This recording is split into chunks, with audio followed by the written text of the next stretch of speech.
happen. And the reason you do it is because he may or may not have had a one-night stand with a porn star nearly 20 years ago and shuffled a bit of paper about it. It's a humiliating day for not just him and his family, but for America, for the American justice system, for the American presidential system. It was an absolute joke to drag Trump through a criminal court for such a pathetic and petty case like that. And if that had happened to a Democrat, by the way, you'd have all led the charge of how outrageous it was. Let me bring in Ana Kasparian on this.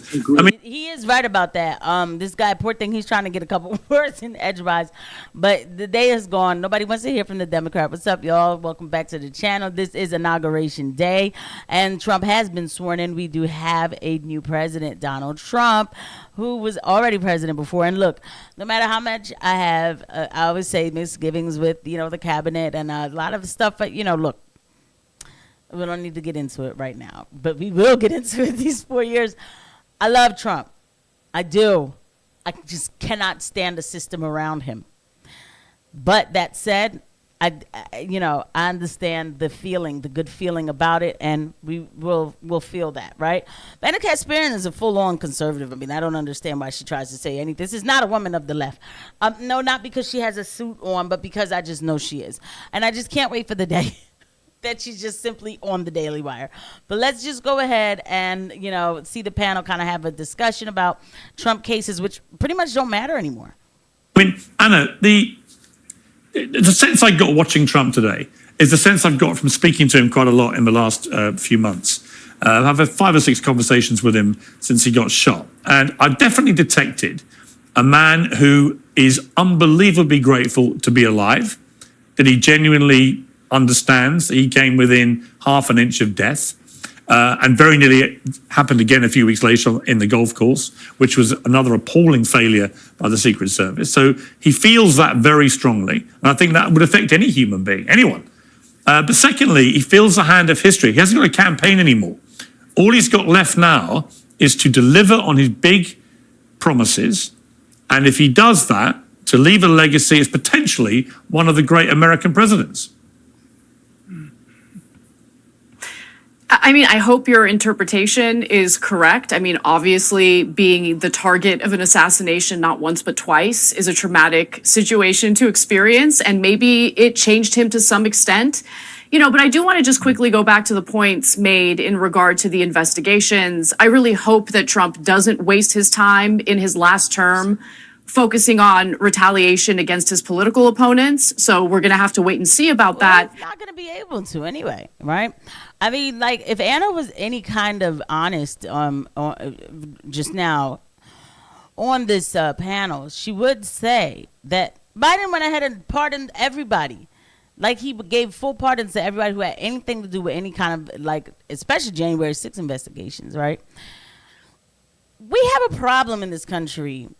And, well, I'll tell you this. It's we can push things under the rug as much as we want to, but apparently after a while that rug falls off. The big pile under the rug, it falls off. So, anyway, he can't go after them. Everybody's in pardon. Down to Fauci.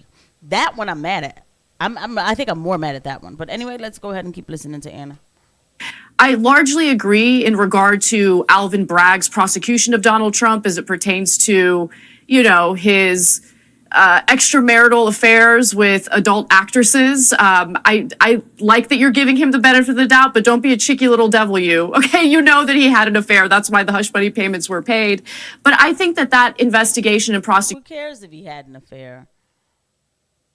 Who cares what he did with his money? Really paled in comparison to the classified documents case and the attempt to overturn the 2020 presidential election. I think the timing of the prosecution by Democrats in those two cases were very much political, and that led to empathy toward Donald Trump and actually helped him garner more support for this election. But in regard to his speech, I think that what Trump does really well is he actually listens to the concerns of the American people. Polling for years indicated that the majority of Americans were concerned about inflation, concerned about undocumented immigration. And while the Democrats tend to think that this strategy of denying and pretending it doesn't happen or isn't happening is somehow a successful strategy. It clearly is not. He pays attention to what people are concerned about, and he speaks to those issues. And I really hope that this is a teachable moment for the Democratic Party. So far, I've seen them refuse to take any personal responsibility for their failures and foibles. I don't think in this they've past learned, election honestly. cycle. Yeah, honestly, and I don't see any evidence so far that Democrats have learned a damn thing. I really don't. I've been seeing some of the stuff you've been saying, which is the right way to go. And Cenk Uygur as well has been saying similar stuff, which is, look, you have to recognize what's happened here. And you have to understand America. Just so you know, the left is going to destroy for this in the morning.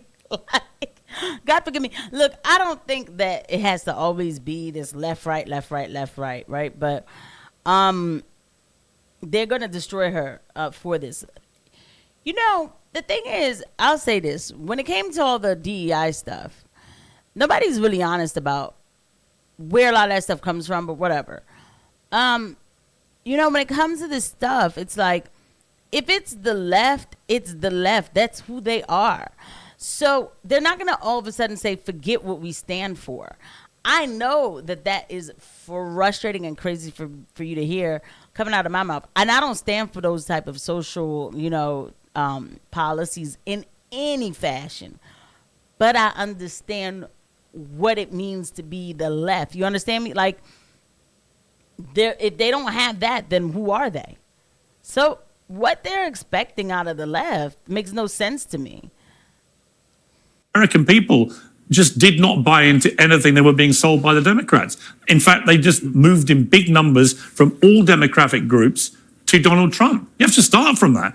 Billy, I want to play a clip. This is about Trump talking about DEI and sort of wokeism and the gender debate and so on. Let's take a listen to this.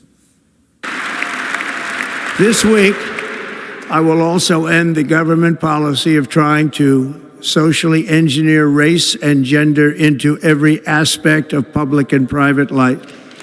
We will forge a society that is colorblind and merit-based.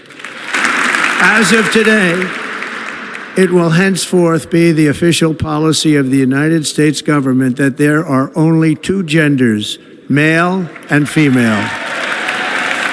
You know, Billy, I can imagine a lot of cheering around. All the trans people lost their mind over that, I'm sure, but they heard that.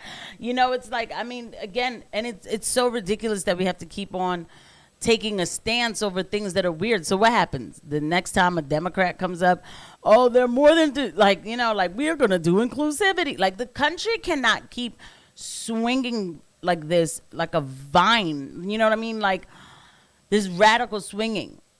Although, by the way, that's not me being mad about what Trump said. That's me just saying it should have never got like that in the first place, where he has to state the most elementary thing and people have to clap for it.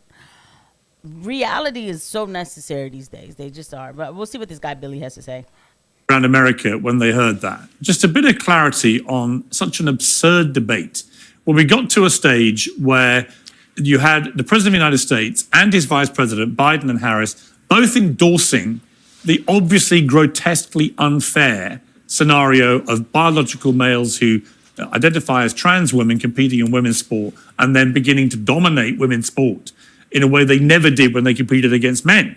And that alone is someone like me, who's basically more liberal than not, pretty much a centrist. But it was so ridiculously absurd to endorse such a ridiculous policy that when I heard Trump say it, I wanted to punch the air. Great. We have some basic science-based clarity. What did you feel? Well, I just feel like, you know, remember his commercial this past, you know, in the campaign was so powerful this fall. The one that said Kamala Harris is for they, them, Donald Trump is for you. I mean, that was the biggest, I think that moved the needle more than anything.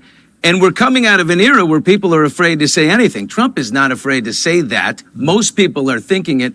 You know, back to the point that was just made a second ago, that Democrats don't know what they're doing. They're still on their heels. Not really true. There's, like, you know, Congressman Ricky Torres from New York, and you've got Elise Slotkin, the new senator from Michigan. She talks heavily about these conversations about DEI and gender ideology and all these things. they're not happening in the middle of the country. Okay, they're happening in Los Angeles, in New York, and the coastal cities. And we normal former blue dog Democrat type people, moderates, are letting it happen. Right. So let me just see something real quick, because we could do this all day.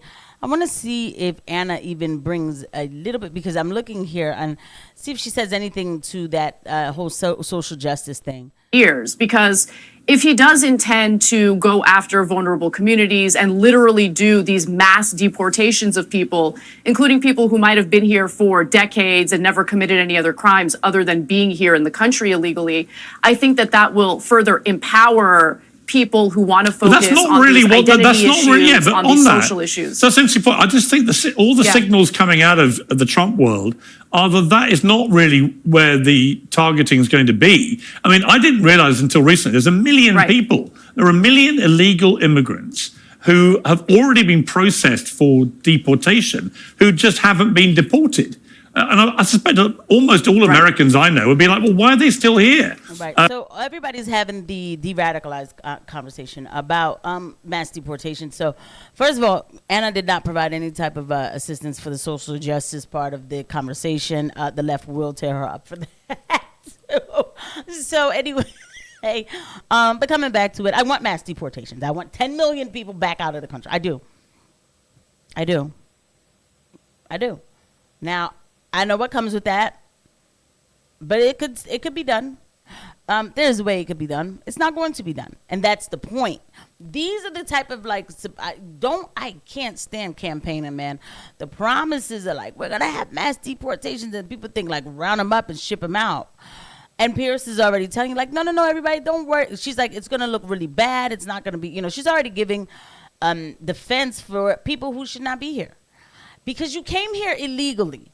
Now, I get it because the door was open, so I'm not mad at them for what they did. Of course, you'd be dumb not to come.